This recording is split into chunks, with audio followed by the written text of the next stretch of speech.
हर हर नमः पार्वतीपतये हर हर महादेवा. போன வாரம் அனிதா சஹஸ்ரநாமத்தோட பலஸ்ருதியிலேருந்து முதல் 10 ஸ்லோகம் பார்த்தோம். இந்த வாசிக்கிறதுனால என்னென்ன பலன்கள் கிடைக்கிறது அப்படின்னு சொல்லியிருந்தார். இப்போ மேற்கொண்டு 11வது ஸ்லோகத்திலேருந்து 20வது ஸ்லோகம் வரைக்கும் பார்க்கலாம். 20வது ஸ்லோகம் மொத்தம் 86. 20வது ஸ்லோகத்துக்கு அப்புறம் வர்றத அடுத்த பதிவில் பார்க்கலாம். இப்போ முதல்ல ஸ்லோகத்தை பார்த்துருவோம், அப்புறம் ஸ்லோகத்தில் பலஸ்ருதியோட அர்த்தத்தை பார்க்கலாம். ஓம் துர்பிக்ஷேஜ பிரதிதினம் கோட்டிப்ராஹ்மணபோஜனம் ஸ்ரத்தயா பரஜா குர்யாத் सहस्रपरिवत्सरान् तत्पुण्यं कोटिगुणितं भवेत् पुण्यमनुत्तमं रहस्यनामसाहस्रे नाम्नः अपि एकस्य कीर्तनात् रहस्यनामसाहस्रे नामैकमपि यः पठेत् तस्य पापानि नश्यन्ति महान्त्यपि न संशयः नित्यकर्माननुष्ठानान् निषिद्धकरणादपि यत्पापं जायते पुंसां तत्सर्वं नश्यति ध्रुवम् बहुनात्र किमुक्तेन शृणुत्वं कुम्भसम्भव अत्रैकनाम्नो याशक्तिः पातकानां निवर्तने तन्निवर्त्यमघं कर्तुं नालं लोकाच्चतुर्दश यस्त्यक्त्वा नामसाहस्रं पापहानिमभीप्स्यति स हि शीतनिवृत्त्यर्थं हिमशैलं निषेवते भक्तो यः कीर्तयेन्नित्यम् इदं नाम सहस्रकं तस्मै श्रीललितादेवी प्रीताभीष्टं प्रयच्छति अकीर्तयन्निदं स्तोत्रं गतं भक्तो भविष्यति नित्यं संकीर्तनाशक्तः कीर्तयेत् पुण्यवासरे संक्रान्तौ विषुवे चैव स्वजन्मत्रितये यने नवम्यां वा चतुर्दश्यां सितायां शुक्रवासरे कीर्तयेन्नाम साहस्रं पौर्णमास्यां विशेषतः. ஓம். 2வது 10 ஸ்லோகம் இப்போ வாசிச்சிருக்கோம். இந்த ஸ்லோகங்களுடைய அர்த்தத்தை இப்போ பார்க்கலாம்.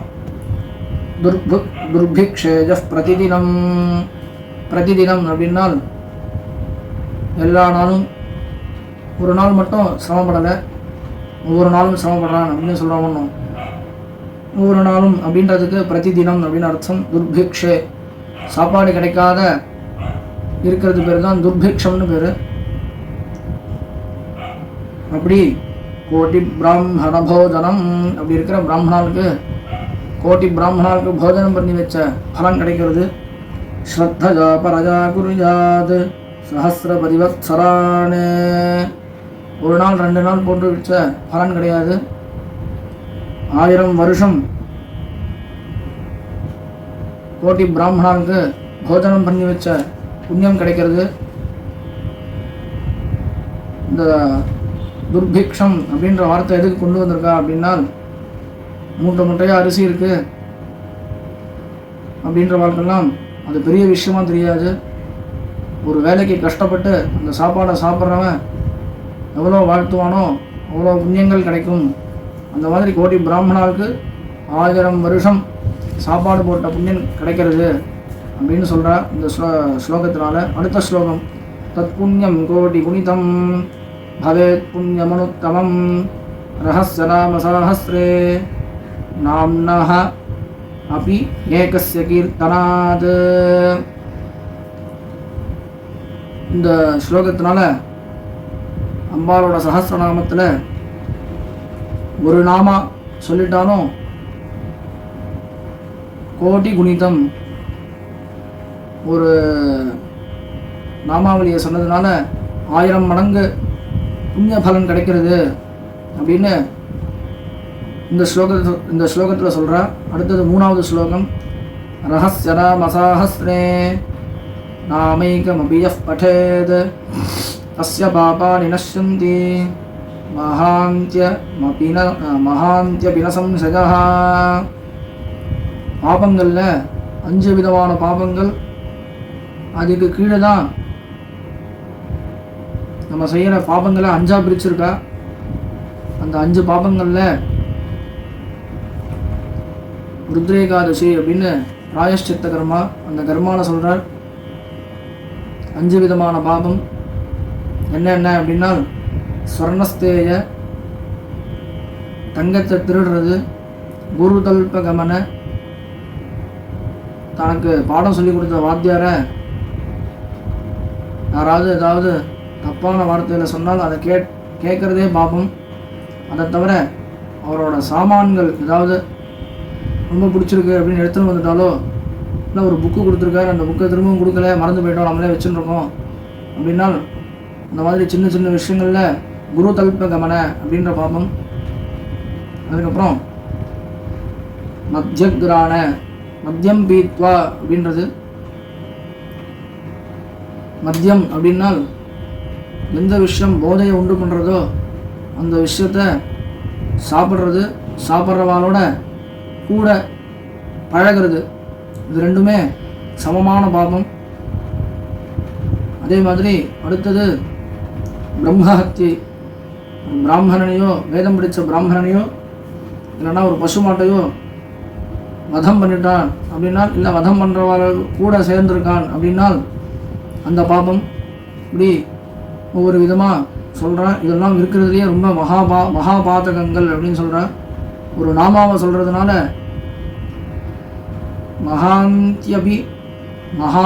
பெரிய பெரிய பாபங்கள்லாம் அதாவது சொட்டு கூட அதில் நம்மளுக்கு தோஷம் உண்டாகாதபடி அந்த பாபங்களை நிவர்த்தி பண்ணுற இந்த ஒரு நாமாவை சொல்கிறதுனாலேயே அவ்வளோ பலன் கிடைக்கிறது அப்படின்னு சொல்கிற 3வது ஸ்லோகத்தில். 4வது ஸ்லோகம். இந்த ஸ்லோகத்தில் சொல்லியிருக்கா, ஆனால் தெரியாமல் உடம்பு அசக்தத்தினால உண்டாகிற பாபங்கள் தான் முன்னாடியே சொல்லிட்டா. நித்தியகர்மானுஷ்டானங்கள்லாம் பண்ணிட்டு தான் இதை வாசிக்கணும்னு சொல்லியிருக்கா.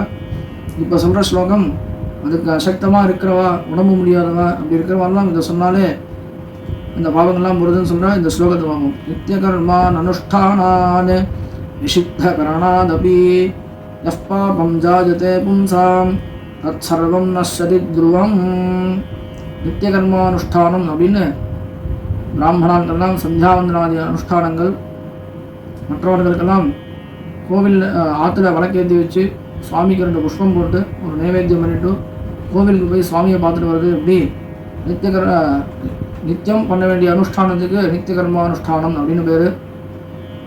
நிஷித்த கரணாதபி சில விஷயங்கள்லாம் பண்ணணும், சில இதெல்லாம் பண்ணக்கூடாது அப்படின்னு ரூல்ஸ் வச்சுருக்காங்க.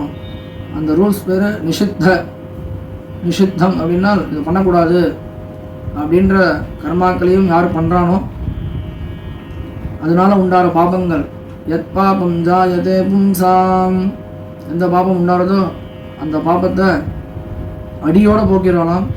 இந்த சஹஸ்ரநாமம் வாசிக்கிறதுனால, சஹஸ்ரநாமத்தில் ஒரு நாமா வாசிக்கிறதுனாலையும் இந்த பாபங்கள்லாம் போகிறது அப்படின்னு சொல்கிறேன். இது வேணால் பண்ணலாம், ஸ்ரத்தையோடு பண்ணணும். அதுக்கு வேதத்தில் ஒரு இடத்துல சொல்கிறது, ஒரு கதையாக வேதம் சொல்லிகிட்டே வரும்போது ஒரு இடத்துல ஸ்ரத்தைக்காக ஒரு கதை சொல்கிறது. அந்த இடத்துல 2 பேர் இருக்கா. அந்த 2 பேரும் வேதத்தை சொல்கிறா. ஒரு பச்சை கட்டையை போட்டுட்டு வேதத்தை சொல்கிறா. ஒருத்தர் சொல்கிறதுனால அந்த இடத்துல வெறும் புகை தான் வருது. இன்னொருத்தர் சொல்கிறதுனால அந்த இடத்துல அண்ணா குளிர்ந்து விட்டு ஜுவாலை வருது. இதனால் நிர்மேதஸ்ச பருட்சேபஸ்ச பிரம்மவாத்யம் அவதேதாம் அப்படின்னு நிர்மேதன் பருட்சேபன் அப்படின்னு 2 பேர். அந்த இடத்துல நிர்மேதன் அப்படின்றவன் வேதத்தை சொல்ல ஆரம்பிக்கிறான். சொல்ல சொல்ல பச்சை கட்டையிலேருந்து புகை வருது. பருட்சேபோக்பவதத்சோஹ நிமஜனயது. பருட்சேபன் அப்படின்றவர் வேதத்தை சொல்ல ஆரம்பிக்கிறார். ஆரம்பிக்கும்போது சொல்ல சொல்ல அந்த இடத்துல பச்சை கட்டையிலேருந்து ஜுவாலை உண்டாகி அண்ணா கொழுந்து விட்டு எரியிறது. அவன் 2 பேருக்குள்ளே பேசிக்கிறா. நானும் அதே வேதம் தான் சொன்னேன், நீயும் அதே வேதம் தான் சொன்ன. நான் சொல்லி புகை தான் வந்தது, நீ சொல்லி எப்படி ஜுவாலை வந்தது அப்படின்னு. சமாவத் வித்வகதாத்வம் அக்னிமஜீ ஜனஹ நாஹமிதி சாமிதேனீனாமேவாஹம் வர்ணம் வேதா. ஸ்ரத்தையோடு சொன்னதுனால இந்த மந்திரத்தோட தாத்பரியம் ஜுவாலையானது உடனே வந்துடுத்து. நீயும் அதே மந்திரம் தான் சொன்ன, ஆனால் கொஞ்சம் ஸ்ரத்த கம்மியாக இருந்ததுனால ஜுவாலையானது வர இயலவில்லை, அந்த புகை மட்டும்தான் வந்தது அப்படின்னு அவளுக்குள்ளே பேசிக்கும்போது இந்த மாதிரி பேசிக்கிறா அப்படின்னு வேதத்தில் ஒரு பாகத்தில் கதையாக வருது. அந்த மாதிரி நம்ம எதை பண்ணாலும் ஸ்ரத்தையோடு பண்ணணும். ஒரு நாமா சொன்னாலும் ஸ்ரத்தையோடு சொன்னால் அதோட பலன் இவ்வளோ கிடைக்கிறது. அடுத்த ஸ்லோகம் 5வது ஸ்லோகம். பகுநாத்திர கிமுக்தேன ஸ்ருணுத்வம் கும்பசம்பவ அத்ரைகநாம்னோ யாசக்தி பாதகானாம் நிவர்த்தனே. இதுக்கு மேலே என்ன சொல்லணும்? கிமத்திர பகுனோக்தேன ஸ்ருணுத்வம் கும்பசம்பவா. இதுக்கு மேலேயும் சொல்கிறேன் கேள் அப்படின்னு சொல்லிட்டு அகஸ்தியர்கிட்ட சொல்லிட்டு மேலே சொல்கிறார். ஒரு நாமா சொல்கிறதுனாலே மகாபாதக, இப்போ சொன்னேனே ஒரு 4 பாபங்கள் இதுக்கு முன்னாடி ஸ்லோகத்தில், அந்த 4 பாபங்களும் மகாபாதகங்கள் அப்படின்னு பேர். அதுக்கு கீழே இன்னும் சமபாதகம், அதுக்கு சமமான பாபங்கள் எல்லாமும் இருக்குது. அதுக்கும் கீழே கிருமிகீட்டவத அப்படின்னு நம்மளுக்கு தெரியாமலோ தெரிஞ்சோ ஜீவராசிகள்லாம் ஹிம்சை பண்ணுறோமோ அதெல்லாமும் அந்த இதில் கீழே வரும். அப்படி மகாபாதகங்கள்லாமே நிவர்த்தி ஆகிடுறது அப்படின்னு சொல்லி சொல்கிறார். இந்த லலிதா சஹஸ்ரநாமம் முழுக்கவே ஹயக்ரீவர் அகஸ்தியர் 2 பேரும் பேசிக்கிறாப்புல இருக்கு. அகஸ்தியருக்கு ஹயக்ரீவர் உபதேசம் பண்ணுறார் அப்படின்னு. ஸ்ருணுத்வம் கும்பசம்பவ அப்படின்னு சொல்லும்போது அகஸ்தியருக்கு கும்பசம்பவர் அப்படின்னு பேர். ஸ்ருணுத்வம் கேளு அப்படின்னு சொல்கிறார். அகஸ்தியர் சொல்கிறார் இந்த பலஸ்ருதியை. ஹயக்ரீவர் அகஸ்தியர்கிட்ட சொல்கிறார். தன்னிவர்த்தியமகம் கர்த்தும் நாலம் லோகாது சதுர்தச யஸ்தக்வா நாமசாஹஸ்ரம் பாபஹானி அபீப்சதி. யார் ஒருத்தன் இந்த லலிதா சஹஸ்ரநாமத்தை தெரிஞ்சுட்டு சொல்லாமல் விட்டுறானோ அவன் பாபத்தை சம்பாதிச்சுக்கிறான். சொன்னால் பாபம் போகிறது, சொல்லலைனால் பாபம் சம்பவிக்கிறது அப்படின்றத இந்த ஸ்லோகத்தை சொல்கிறார். சஹிஷீத நிவத்தியர்த்தம் ஹிமசைல நிஷேவதே பக்தோஜ கீர்த்தஜேன் நித்யம் இதம் நாம சஹஸ்ரகம் தஸ்மை ஸ்ரீ லலிதா தேவி பிரீதாபீஷ்டம் பிரயச்சதி. யார் ஒருத்தன் இந்த லலிதா சஹஸ்ரநாமத்தை பக்தியோட கீர்த்தனம் பண்ணுறானோ அவன் பண்ணுற கீர்த்தனத்தினால அம்பாள் ரொம்ப சந்தோஷப்பட்டு அவனுக்கு என்னென்ன இஹ ஜன்மத்திலையும் இங்கே பூமியில் வாழும்போது என்னென்ன அபீஷ்டங்கள் தேவைப்படுறதோ எல்லாத்தையும் கொடுத்து கடைசியில் சொர்க்கத்தையும் அவனுக்கு கொடுக்குறாள் அப்படின்னு அடுத்த ஸ்லோகத்தில் சொல்கிறது. அடுத்த 2 ஸ்லோகத்தில் அகீர்த்தயன் இதம் ஸ்தோத்திரம் கதம் பக்தோ பவிஷ்யதி அப்படின்னு கீர்த்தனம் பண்ணாமல் எவன் ஒருத்தர் இருக்கானோ அவன்கிட்டேருந்து அம்பாள் கிளம்பிடுறா அப்படின்னு கதைக தேசத்தில் அம்பாள் இருக்கா. தியானம் பண்ணிட்டு சொல்கிறான் அப்படின்னால் அவனுக்கு அபீஷ்டங்கள்லாம் கொடுக்குறா. எவன் ஒருத்தன் அதை செய்யலையோ நம்மளுக்கே அப்படி தானே ஆற்றுல கூப்பிட்டு நம்ம கவனிச்சான்னால் இன்னும் 2 நாள் இருக்கணும் போல தோணும். சரியாக கவனிப்பு இல்லை அப்படின்னா கிளம்பிடலாம் அப்படின்னு தோணும். அந்த மாதிரி அம்பாலும் கிளம்பிடுறா அப்படின்னு சொல்கிறார். சரி, உன்னால் டெய்லியும் படிக்க முடியலையா, அதுக்கும் வழி சொல்கிறேன் அப்படின்னு சொல்கிறார். நித்தியம் சங்கீர்த்தனாசக்தா கீர்த்தஜேது புண்ணியவாசரே. நித்தியம் வாசிக்க முடியலையா, புண்ணியவாசரம் அப்படின்னால் ரொம்ப விசேஷமான நாட்களை சொல்கிறேன், அந்த நாள்லையாவது வாசிங்கோ அப்படின்னு சொல்ற. சங்கிராந்தௌ விஷுவே செய்வ ஸ்வஜன்ம திரிதயேயனே. சங்கிராந்தௌ அப்படின்னால் சந்திர கிரகணம் சூரிய கிரகணம் இந்த 2 நாள். விஷுவே அப்படின்னால் வருஷம் பிறக்கிறதுன்னு. சைத்திர விஷு அப்படின்னு புண்ணிய காலங்கள்லாம் சொல்றோம். தட்சிணாயனம் உத்தராயணம் அது. ஸ்வஜன்ம தன்னுடைய ஜென்ம நட்சத்திரம் எந்தெந்த மாசத்துல, எல்லா மாசத்துலயும் நம்மளோட நட்சத்திரம் வரும். அந்த நட்சத்திரத்துலேருந்து எண்ணி பார்த்தேன்னா 9 வகுத்தேன்னா உங்க நட்சத்திரத்திலேருந்து அடுத்த 10வது நட்சத்திரம் எந்த நட்சத்திரமோ அந்த நட்சத்திரம், அதுலேருந்து திரும்பவும் 9ஆல் வகுத்து 18வது நட்சத்திரம், 18வது நட்சத்திரம் இப்படி கணக்கு சொல்லியிருக்கா. 9, 18, 27 மொத்தம் 27 நட்சத்திரம். இதுல உங்க நட்சத்திரத்தோட கரெக்டான பஞ்சாங்கத்துல பின்னாடி பார்த்தீங்கன்னா கொடுத்துருப்பா, ரஜ்ஜு அப்படின்னு கொடுத்துருப்பா. அதுல வரும் அந்த நாள்லையாவது ஜன்ம திரிதயேயனே. ஜன்மத்ரிதம் அப்படின்னா ஜன்ம நட்சத்திரம், விஜன்ம திரிஜன்ம அப்படின்னு அதுல வரும். அந்த 3 நாளையாவது சொல்லுங்க அப்படின்ற. அயனே அயனங்கள்லையாவது சொல்லணும் அப்படின்னு. மாசப்பிறப்பு அயனங்கள், புண்ணிய கால தர்ப்பணங்கள்லாம் பண்ணுறோமோ அந்த புண்ணிய காலத்துல தர்ப்பணங்கள்லாம் பண்ணிட்டு அப்புறமா இதை சொல்லுங்க அப்படின்னு சொல்ற. நவம்யாம் வா சதுர்தஷ்யாம். நவமி ரொம்ப விசேஷம். அதனால்தான் நம்ம விஜயதசமி நவமி அன்னைக்கு நவராத்திரியில நவ அப்படின்ற சப்தம் அம்பாளுக்கு ரொம்ப விசேஷம். 9 நாள் அம்பாள் விரதம் இருக்கா அப்படின்னு சொல்றோம். ஒன்றும் இந்த சண்டமுண்ட அசுரர்களை அழிக்கிறதுக்காக. அதனால நவமி ரொம்ப விசேஷம் அம்பாளுக்கு. நவம்யாம் சதுர்தஷ்யாம், அமாவாசைக்கோ பௌர்ணமிக்கோ முதல் நாள், அதுவும் ரொம்ப விசேஷம். சிதாயாம் சுக்ரவாசரே. சுக்ரவாசரம்னா வெள்ளிக்கிழமை. சிதாயாம் சுக்ரவாசரே, வெள்ளிக்கிழமை ரொம்ப விசேஷம். கீர்த்ததேது நாமசாகஸ்திரம், இந்த லலிதா சஹஸ்ரநாமத்தை வாசிக்கணும். பௌர்ணமாஸ்யாம் விசேஷதா. நம்ம எல்லாருக்குமே தெரியும் பௌர்ணமி அம்பாளுக்கு ரொம்ப ரொம்ப ரொம்ப விசேஷமான நாள். அது தனியா, அதாவது சாதாரணமா இந்த புண்ணிய காலங்களில் வாசிங்கோ அப்படின்னு சொல்லிட்டால், இன்னும் விசேஷமான பலன் வேணும்னால் பௌர்ணமி இன்னைக்கு வாசிங்கோ. வாசித்தால் அந்த பலனை அடுத்த பார்ட்ல பார்க்கலாம். 21வது ஸ்லோகத்துல பௌர்ணமி அன்னைக்கு வாசிக்கிறதுனால என்ன பலன் அப்படின்றத சொல்லியிருக்கார். அதனால அடுத்த பார்ட்டும் எல்லாரும் பார்க்கணும். அதுல அடுத்த பாகத்துல 21லேருந்து 30வது ஸ்லோகம் வரைக்கும் சொல்ல போறோம். அதுல பௌர்ணமி அன்னைக்கு சொன்னால் என்ன புண்ணியம், இந்த இதை சொல்றதுனால என்னென்ன சித்தி கிடைக்கிறது, மந்திர சித்தினால என்னென்ன பலன்கள் கிடைக்கிறது அப்படின்னு பின்னாடி சொல்லிட்டே வர போற. அதனால எல்லாரும் லலிதா சஹஸ்ரநாமத்தை வாசிங்கோ. வேதம் சொல்றதுதான் ரொம்ப, வேதத்தை எல்லாத்துக்கும் பிரதானமா எடுத்திருக்கார். சில பேர் தான் வேதம் சொல்ல முடியும். எல்லாரும் வேதம் சொல்றதுனால பெரிய இது, வேதம் சொல்றவா தான் பெரிய இது அப்படின்னு மனசுல எடுத்துக்க வேண்டாம். அவ அனுஷ்டானம் வேதம் சிரேஷ்டம். அதனால வேதம் சொல்றவாளுக்கு பூஜிக்க தகுந்தவர்கள் வரலாம்.